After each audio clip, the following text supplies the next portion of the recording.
Hey, salut tout le monde! Bon, aujourd'hui, je suis avec mon chum Kenny Burns et on est là justement pour vous présenter la canne que ça fait quand même un certain moment que je vous tease avec ça, avec toute la fabrication justement. Vous avez vu à partir de la peinture, du montage de la poignée, du montage des guides, vraiment l'entièreté de la fabrication. Ben, aujourd'hui, avec Kenny, on vous présente ça puis on va vous expliquer le pourquoi de cette canne-là. Exactement. Écoute, c'est une technique que beaucoup de monde qui utilise. Je ne sais pas si tu en as parlé à date, mais avant d'aller là, moi, ce que je veux dire, c'est que ça fait déjà 2 ans qu'on travaille là-dessus, qu'on travaille sur le projet. On a fait des modifications, on a amélioré la patente pour en arriver avec un résultat qui est à la hauteur des cannes boréales.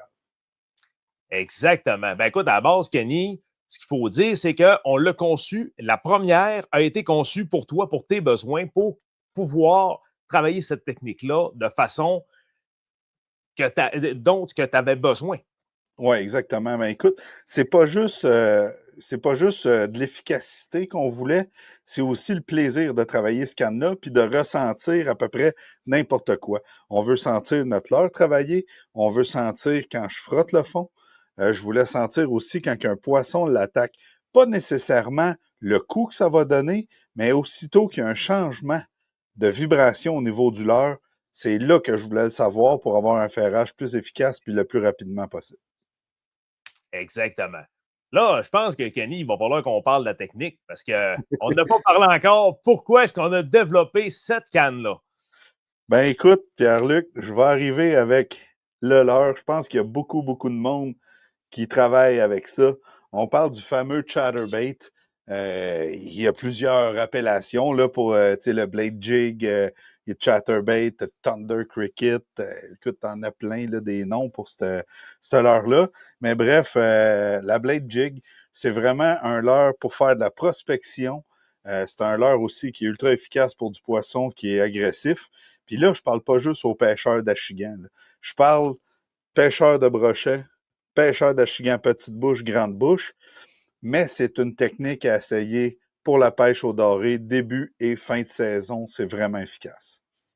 Oui, effectivement, Kenny. Ben écoute, moi, en fait, c'est la première fois que je l'utilisais avec toi, cette technique-là, puis on a fait vraiment des pêches de malade. Ouais, Et je l'ai réutilisé par après. Ça m'a fait prendre vraiment du poisson de façon efficace. Ça permet de prospecter. Bang, bang, bang. Moi, je trouve ça merveilleux comme technique. exactement. Puis, tu sais, quand on parlait d'efficacité, moi, j'essaye, tu le sais, là, de toute façon, il y a rien qui est caché entre nous autres. Moi, j'essaye plein de compagnies. J'ai du Daiwa, j'ai du Sainte-Croix, j'ai du Shimano, j'en ai toutes sortes de compagnies. J'ai du Berkeley encore, ben, du Abu, j'ai du Fenwick. Bref, tu sais, j'ai plein de compagnies que j'essaye. Il y en a beaucoup qui ont sorti des cannes à Chatterbait, OK? Oui, Puis, il y en a beaucoup là-dedans qui utilisaient énormément de fibres de verre, du fiberglass. C'est souvent le matériel utilisé. Pourquoi? Parce que c'est une action moderate qui va donner ben des une action, dans le fond, que tu as besoin pour le chatterbait. Mais moi, le bout où j'aimais moins, c'est que oui, tu sens un petit peu la vibration, mais moi, j'aime ça sentir la vibration, tu comprends? Puis j'aime ça savoir quand je frotte dans les roches. S'il y a un petit jonc de rien qui va venir entre la palette et la tête, je veux le savoir parce que l'action n'est pas tout à fait pareille. Tu sais que je pêche aussi avec beaucoup de fils tressés oui. pour cette technique-là. Puis je vais mettre un bas de ligne en fluorocarbone pour aller chercher un petit peu d'élasticité, mais surtout de la transparence juste avant mon leurre. On a sorti une canne, on a développé une canne, dans le fond, qui va venir un petit peu compenser pour le fil tressé. Pourquoi je dis ça? C'est qu'elle est un petit peu plus molle. La raison est simple, c'est que quand que le poisson se débat, il faut que la canne soit capable d'absorber tous les coups de tête ou les changements de direction sans donner de lousse au niveau de la bouche du poisson, OK? Puis là, toi, tu y vas vraiment au bout de la canne, puis gabin ça, on va aller plus loin que ça. Ah ouais, mon Kenny, montre-nous ça. Moi, j'en ai deux de montés ici. Là. Il y en a un que c'est un chatterbait minimax, puis l'autre, c'est un chatterbait standard. OK? Le minimax, il y a une plus petite palette, fait que des vibrations vraiment plus subtiles. OK? avec une canne qui était 100% fiberglass ou je ne sais pas qu'est-ce qu'ils utilisent comme technologie, c'était Souvent, plus c'est du difficile, fiber. OK? Mais si je remarque, là, c'est juste de valeur parce que tabarouette, je suis en train de manquer de place. Mais si tu remarques, là, ma canne, là, le milieu de ma canne, là, il est ici, OK? Quand je tire dessus, là, tu vois que le milieu commence à plier. Fait qu'on a fait une action qui est moderate fast. OK? La raison, c'est que justement, toute la canne va travailler, puis va me laisser justement la chance au poisson de pouvoir s'éloigner. Quand on Puis, va l'avoir ici, ouais, toi aussi, hein, c'est l'angle de la caméra est comme bizarre. Mais regarde, tu vois-tu toute la longueur de la canne là, qui plie? C'est pas juste du fast ou du extra fast. On va avoir un petit peu plus loin que ça, mais on remarque aussi qu'il y a un petit peu plus que la moitié de la canne qui reste bien droite. Pourquoi? C'est parce que au ferrage, je veux, parce que ça, c'est des gros hameçons. Là, c'est de valeur tabarouette. J'ai pas, j'ai pas de chatterbait en avant de moi. D'habitude, j'ai 42 écoute, millions de j'en ai un patins. là, justement, là. Mais J'en ai un là. On va parler j'aimerais quand ça. même. Regarde, Kenny. Ouais. Regarde la grosseur de l'hameçon. Le gauge de l'hameçon est quand même gros. Fait que ça, t'as besoin d'un ferrage qui est quand même fort pour réussir à pénétrer dans la gueule du poisson. Puis avec cette canne-là, ben, j'ai retrouvé justement ça. Parce que c'est une canne qui va plier quand même sur une bonne longueur, mais c'est une canne qui va avoir ce qu'on peut appeler, nous autres, ce qu'on appelle du backbone, peut-être pour les Ouais. gens qui sont un peu moins à l'aise avec les termes de La colonne. Tu sais, la c'est de la colonne, la colonne. puissance. Exactement. Tu sais, on le voit qu'on a quand même besoin d'une certaine force pour pouvoir appliquer, mais une fois justement qu'on a une force appliquée, quand on est en combat, ben, ça permet justement d'être capable en bon contrôle du poisson, mais aussi que ton leurre travaille très bien. Exactement. Puis là, ceux qui regardent les cannes que j'ai ici en arrière-plan, là, celle-là ici, là, la première là, ça, c'est la première qu'on a fabriquée. OK? Si le monde remarque, là, les anneaux là, sont quand même assez distancés un de l'autre. Celle-là, c'est ma dernière version que tu m'as envoyée. Puis, tu as décidé de coller les anneaux pas mal plus. Ce que Oui, j'ai remarqué avec ça, c'est quand je faisais justement mon combat avec mon poisson. Écoute, moi, j'en ai 4 là, des cannes de même. Celle-là, c'est ma première. J'en ai eu un autre tout de suite après qui est exactement pareil comme celle-là. oui. Puis, j'ai eu mon autre. La raison pourquoi on a collé les anneaux de cette façon-là, c'est que le poids de ton poisson quand tu te bats avec est réparti sur la longueur et de façon plus uniforme sur le tube de la canne à pêche. Ce que ça fait, c'est que ça va t'éviter beaucoup de bris, OK? Puis ça va avoir aussi un meilleur contrôle pendant le combat, justement parce que la pression est uniforme sur ta canne à pêche. C'est ça qui est important.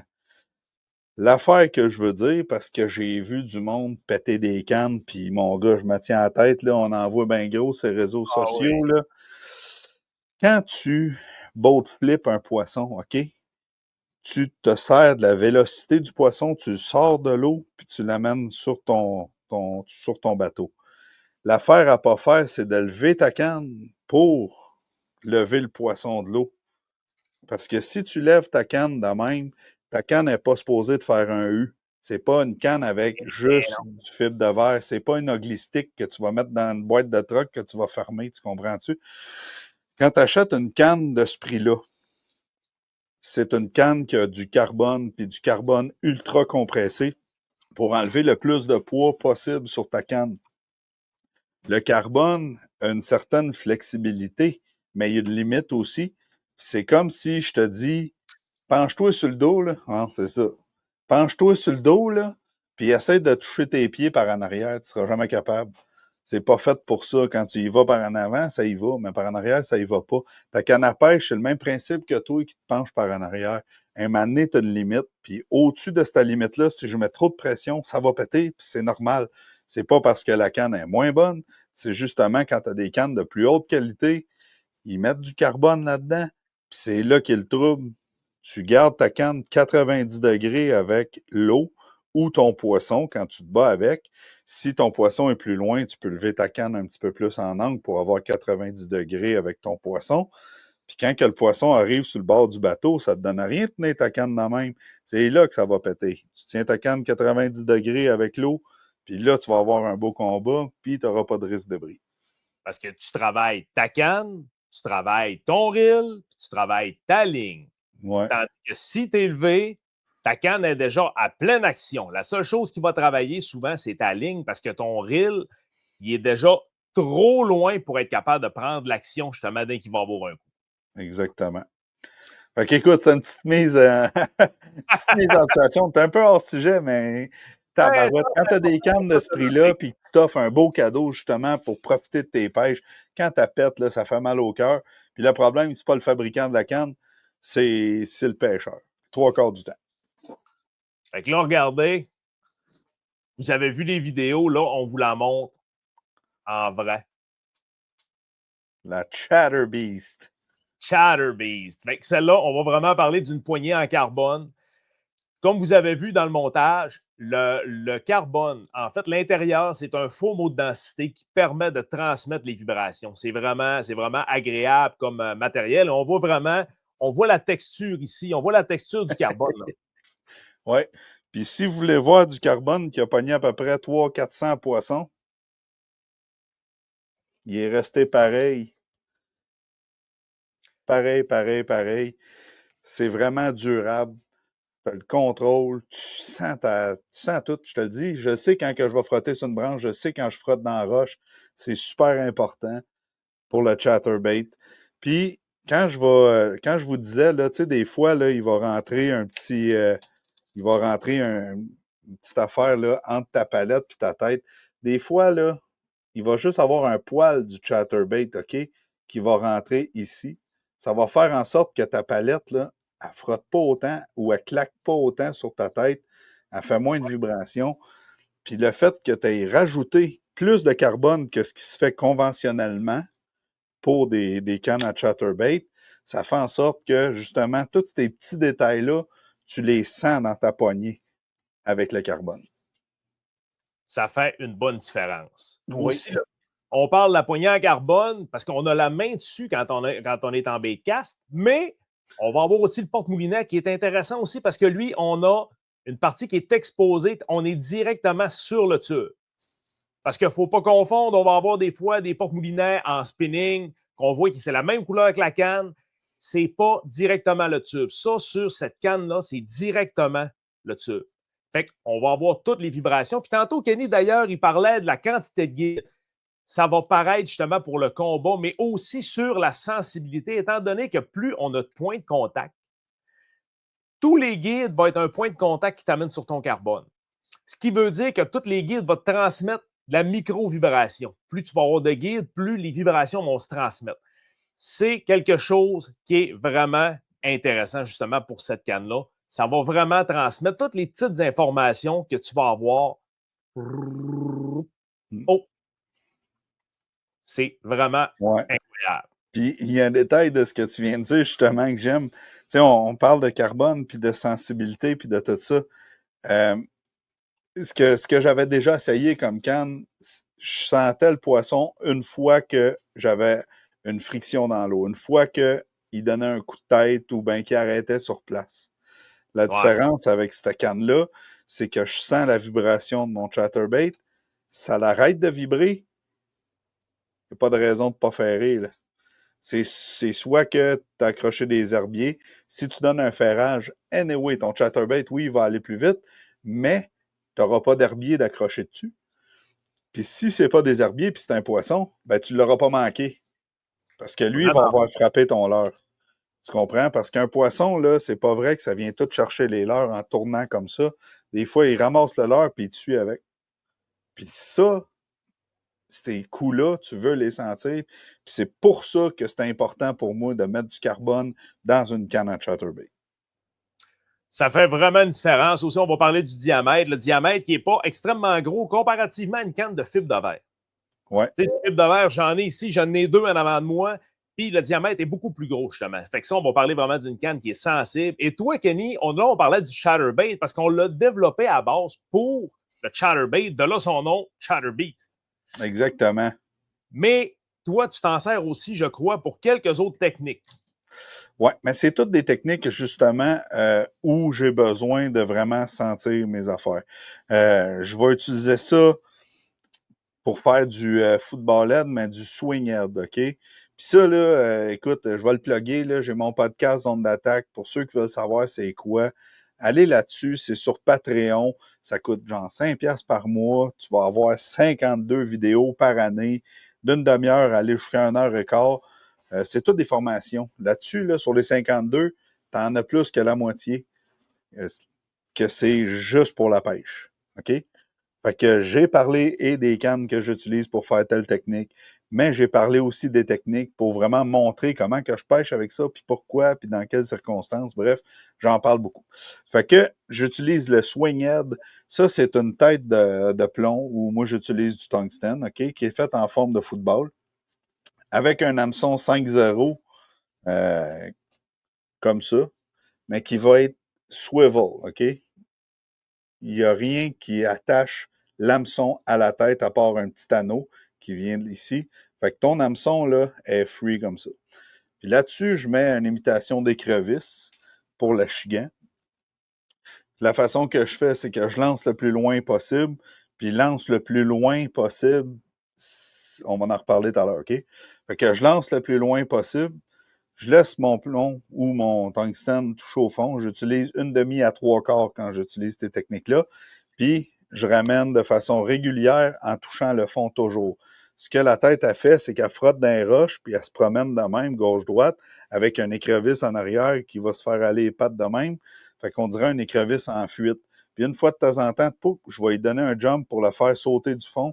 Puis après ça, je veux retoucher au fond. Fait que c'est là l'importance de la sensibilité pour savoir, hey, je suis dans le fond ou je suis pas dans le fond. Ça, c'est bien, bien, bien important. L'autre chose, je l'utilise soit dans des grosses roches, des plus petites roches ou du sable. Fait que quand tu es dans le sable, c'est là que c'est important la sensibilité, plus que dans les grosses roches. Là, dans les grosses roches, tu le sens là, que ça tape. Mais dans le sable, là, si je suis dans le fond, je suis pas dans le fond, tu sais, as une restriction. Hey, j'ai-tu des joncs après? Tu vas le sentir avec ça. Parce que le Fait que sable, je l'utilise là-dessus beaucoup. Parce que le sable, ça reste un environnement qui est toujours un petit peu embêtant quand tu as un leurre dans ça. Lui, tu n'auras pas vraiment le toc de la roche, tu n'auras pas le petit son sourd qui va te revenir dans la main. Exactement. Puis l'autre technique que j'utilise aussi, c'est le Texas Rig. Texas Rig, c'est un petit plomb coulissant que je vais mettre en avant de mon hameçon. Avec un hameçon 5-0 encore une fois. Ça, tu peux mettre un worm, tu peux mettre un Senko, tu peux mettre à peu près n'importe quel. Tu peux mettre une imitation de poisson si tu veux, ou un écrevisse. Cette technique-là, c'est un petit peu différent. Elle, tu vas bumper, mais souvent, tu vas travailler dans les joncs. OK? Pourquoi j'aime cette canne-là pour faire ça? C'est que. Puis l'autre chose, celle-là, je m'en sers là, un quart, 3/8. Je ne vais pas en haut de ça. OK? Parce que OK. quand je vais en haut de ça, quand je suis dans les joncs, c'est un petit peu plus dur à sortir. J'ai besoin d'une canne qui a un petit peu plus de rigidité pour le faire. Mais ça, écoute, là, je te dis pas que la canne n'est pas capable de le faire. Je te dis juste que mes préférences en tant que pêcheur vont à un quart, 3/8 d'once. C'est bien en masse. Pour avoir le restant de la colonne, de la rod, du backbone, euh, pour ta Parce que puissance. l'important, c'est de piquer le poisson qui est là-dedans. Puis souvent, ça, ben, ça se trouve être de la chigan à grande bouche. Fait que veux pas, ça a la gueule extrêmement rigide. Fait que si je veux réussir à faire pénétrer l'hameçon, il faut que je sois capable de ferrer. Puis il faut que j'aie la colonne nécessaire sur la canne pour couper les joncs et ferrer le poisson, tout dans le même mouvement. Fait que c'est pour ça que Exact. j'y vais avec un plomb un petit peu plus léger. Puis je vais le pêcher aussi dans l'eau peu profonde avec cette technique-là. Mais c'est une canne qui est quand même multifonctionnelle. Quelqu'un qui veut, un exemple, faire du flou comme ça, quelqu'un qui veut travailler spinnerbait, chatterbait, tout ce que je disais, là, les football LED même que j'utilise, tu es tout capable de faire ces techniques-là avec cette canne-là. Mais initialement, le but, c'était d'avoir une canne à chatterbait que j'aime puis que je trouve le fun à travailler parce que j'ai de la sensibilité au bout de la main et non juste de la friction. Exact. Ben, en plus, c'est une canne qui est quand même faite pour. Excusez. Une canne qui est faite pour un quart à 5 huitièmes d'once. Fait qu'elle est capable d'en prendre aussi. Écoute, nous autres, on Exactement. a fait l'année passée, je pense qu'on était justement aux trois quarts d'once. L'année passée, nous autres, on a fait du 1,5. On a fait d'une demi. Je pense qu'on Ouais. est allé. Je suis allé dans le trois quarts, justement, récemment. Puis, OK. justement, c'est une canne qui va très bien le prendre. Le trois quarts, c'était cochon un petit peu. Il allait slow, mais ça a vraiment. C'est une canne qui est capable d'en prendre. C'est qu'il y a une canne qui est capable d'en prendre. Je vous conseille pas, par exemple, d'aller dans le trois quarts. La raison est bien simple. C'est pas quand tu pêches avec le problème, c'est quand tu vas lancer ton leurre. Si tu décides de whipper pour essayer d'envoyer ça le plus loin possible, ta canne, elle va tellement plier, puis elle va avoir un. Tu sais, parce que veut pas, c'est comme on va dire une catapulte. C'est Mais un si elle ressort. catapulte trop vite, c'est là qu'elle va snapper. Puis tu veux pas pêcher avec du trois quarts si ta canne n'est pas faite pour le trois quarts.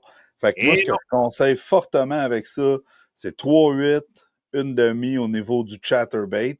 Puis si tu veux cochonner vraiment là, dans les herbiers, ben là, vas-y avec du un quart 3-8. Va pas plus loin que ça.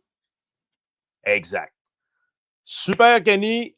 Alors, je te remercie beaucoup. Fait que là, vous avez vu ce soir la Chatter Beast. Si vous allez voir justement sur le site web, vous allez voir un petit peu plus la couleur parce que avec la lumière, vraiment, avec les photos qu'on a prises, on va être sur une teinte rouge cuivré avec du or au travers. Ouais, ben, comme toi, Kenny, tu avais la première version qu'on a montée pour toi qui est cuivrée. Et Puis le monde ne peut pas dire qu'il n'y avait pas magané. On en a vu, là. ouais, c'est ça. Fait que, tu sais, toi, Kenny, en plus, t'es tout le temps là à la pêche. Fait qu'on s'entend-tu que pour quelqu'un qui peut tester la durabilité d'une rod, t'es quand même le bon Exactement. candidat, là. Puis, tu sais, Pierre-Luc, tout à l'heure, j'ai dit que j'en avais 4. Il m'en reste 3. J'en ai pété une, puis tu veux-tu savoir comment? J'ai pilé dessus dans le bateau, hostie. C'est de ma faute à moi. Shit happens. Mais ça arrive, ça arrive. Mais les 3 qui me restent, tu sais, puis là, le monde va dire, hey, c'est un malade, hostie, comment ça qu'il y en avait 4? C'est que ma, ma première, j'utilise une teinte un petit peu plus verdâtre avec du chartreuse, OK? Un petit peu plus foncé. J'en ai une que j'utilise du blanc, juste blanc, au complet, OK? Dans le chatterbait standard, OK, je pense que c'est un jackhammer, celle-là, ou un Evo, là, je me souviens plus. Mais bref, c'est le chatterbait standard, là, je vais vous le montrer ici. Puis l'autre, les 2 autres que j'avais, je les utilisais pour faire exactement le même concept de ce que je viens de te dire là, sauf que j'utilisais le Minimax, qui est un plus petit chatterbait. C'est le même poids de tête, c'est une demi en passant, OK? Mais c'est OK. juste que la palette est vraiment beaucoup plus petite. Le leurre est plus compact. Au lieu d'avoir du 4 pouces et demi, je mets du 3 pouces et demi dessus. Puis avec celle-là, ben, je vais faire de la chiquée en petite bouche. Les journées qui sont moins agressives ou quand l'eau est ultra claire, c'est avec ça que je pêche. Ou même le doré, je vous le dis, essayez-les. Quand le doré se tient en eau peu profonde, tu lances, tu laisses toucher ça au fond, puis tu récupères, là, je te le dis, on va me donner du lousse, pas plus vite. Je vais même slacker ma cloche pour te montrer à la vitesse que je ramène ça, là. Comme ça. Juste pour sentir la palette qui bouge à peine. Le carbone, c'est bon pour ça. Ben, justement, regarde, là, tu parles de reel. Toi, quel ratio de reel en général tu conseillerais justement pour faire du chatterbait? Tu as 2 écoles de pensée là-dessus, Pierre-Luc. Tu as du 6.3, 6.5, ou tu as Oui, du 7.2, 7.3. Ça dépend des compagnies. Là, ils ont tous le petit point, quelque chose. Là. ouais, Moi, exactement. j'aime mieux un ratio de 7 pour 1. OK? Parce que j'aime mieux avoir un mouvement un petit peu plus lent que d'avoir à winder toute la journée. Ça, c'est un choix personnel. Il y en a beaucoup qui vont dire hey, moi, je préfère avoir un ratio plus lent pour justement le slow retrieve. Mais ça, 6.3, à 7.3, tu te trompes pas. Quand tu t'en vas en haut de ça, il faut tellement que tu ramènes tranquillement que ça devient fatigant. Puis si tu ramènes trop vite, un chatterbait, à un moment donné, il perd son eau, puis là, il vient qu'il tourne en rond, puis là, c'est plus efficace. Super. Ben, justement, moi, j'adore travailler avec un 7.2. Ça me permet justement de pas trop y aller vite. Parce que j'ai travaillé récemment aussi avec un 6.2 ou 6.3. Justement, il fallait Ben, vraiment. surtout si tu veux le garder haut dans la colonne d'eau. Si tu veux le garder bas dans la colonne d'eau, comme la technique de doré que je viens de dire, ben écoute, vas-y avec ça. Mais si tu veux à faire un peu de tout puis être efficace dans un peu tout, au lieu d'avoir 22 combos, c'est sûr que moi, c'est mon métier. Fait que veux pas, j'ai un outil pour à peu près toutes les sortes de pêche là, que je vais faire, puis Je le toutes les confirme, c'est moi circonstances. qui fais ces rats. Ouais, puis tu sais que je suis fatigant, puis tu sais que je veux quelque chose de vraiment précis. Oui, Ben souvent, là, on va s'asseoir 3-4 fois pour une rod. Fait que si, pour ceux qui ne le savent pas, je suis très piqué dans mes cannes à pêche. Puis des fois, là, quand on est allé à la pêche justement ensemble, puis que je t'ai montré pourquoi j'aimais cette rod-là versus d'autres. Puis il y a d'autres techniques que je t'ai montré des rods que j'utilise qui ne sont pas des cannes boréales. Puis tu as dit effectivement. tabarouette, qu'est-ce qui fait que celle-là a fait ça, puis elle fait ça. Puis on s'est mis à analyser ça, puis on bâtit des cannes à partir de ce qu'on a trouvé, puis analysé. Puis là, en tout cas, on fera d'autres vidéos là-dedans là, pour justement là, Je pense qu'on en quelqu'un qui parlera veut d'autres. se choisir une canne, par quelles étapes il faut passer. Là. Yes, sir. Bon, fait sur ça, on va finaliser justement cette vidéo-là pour vous montrer ça. Fait une belle petite teinte rougeâtre. On le voit ici, une belle petite teinte rougeâtre cuivrée avec du flake or au travers. Des guides chrome justement avec un montage. J'ai un autre canne qui est. Il y a trop de cannes dans le shop. Justement, un beau des guides chrome en Mets ta stainless. main en arrière du guide. Mets ta main en arrière du guide. Ça va être plus facile. Ouais, non, on vient de faire le focus. Un beau guide Solide. chrome en stainless 316, attaché en rouge avec une trim or. Fait qu'on est vraiment allé chercher les petites couleurs de la rod. Et si vous regardez, faudrait que je fasse des cannes de 4 pieds. C'est moins long à manier, mais ça. Si vous regardez aussi la quantité de guides. Ouais, t'en as du guide. Là. Puis moi, il y a un autre petit détail aussi sur tes rods que je veux juste mentionner avant de quitter. C'est au niveau de ton support à moulinet. Tu as Double. la bague principale, mais tu as la bague aussi qui vient barrer pour pas que ça se lousse pendant le transport, pendant ton combat, peu importe. Là, les deux sont là. Ton moulinet, il bouge pas. Je peux te dire que j'y ai mis de la pression. Ça bouge pas, c'est solide. Puis ça, c'est apprécié. C'est super. Ben, sur ça, tout le monde, je vous dis ciao et profitez-en. Pêchez avec la Chatterbeast, vous allez avoir un plaisir incroyable. Vous allez augmenter vos captures cet automne, je vous le garantis.